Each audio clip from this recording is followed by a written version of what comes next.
Les caméras sont tenues à distance. La visite se veut discrète. Emmanuel Macron s'est rendu cet après-midi dans une association abritée au tribunal de Créteil pour rencontrer des femmes victimes de violences conjugales.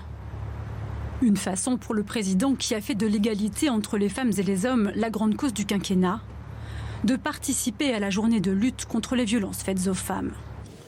Une date également choisie par Édouard Philippe pour présenter le plan issu du Grenelle contre les violences conjugales. Silence, on cogne.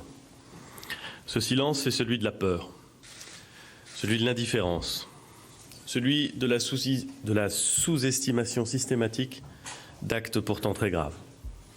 Le silence de ceux qui ne veulent rien voir ni rien entendre pour ne pas avoir d'ennui, ou qui voient un peu et entendent un peu, mais préfèrent ne rien voir et ne rien entendre parce qu'ils ne veulent pas se mêler des affaires des autres.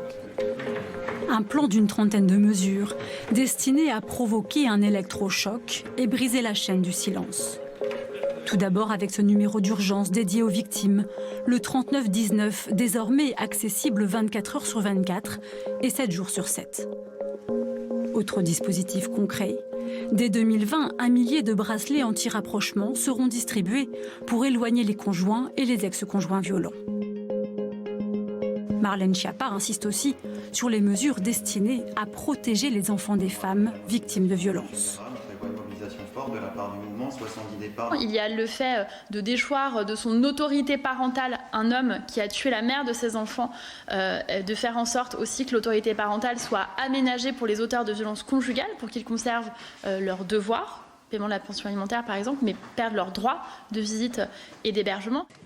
Qualifiée d'absurdité juridique par Édouard Philippe, l'obligation pour les enfants d'une femme tuée par son mari de subvenir aux besoins de leur père devenu âgé sera elle aussi supprimée. Autre enjeu crucial, améliorer la prise en charge des dépôts de plainte des victimes. Julie Douib, dont le féminicide le 3 mars dernier a déclenché la prise de conscience du gouvernement, avait plusieurs fois porté plainte contre son ex-conjoint. Pour améliorer ces prises en charge, 80 postes supplémentaires d'intervenants sociaux seront créés, en plus des 271 déjà existants.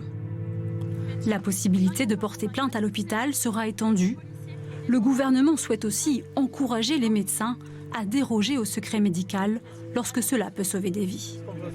Au total, le budget de l'ensemble de ces mesures s'élève à 360 millions d'euros.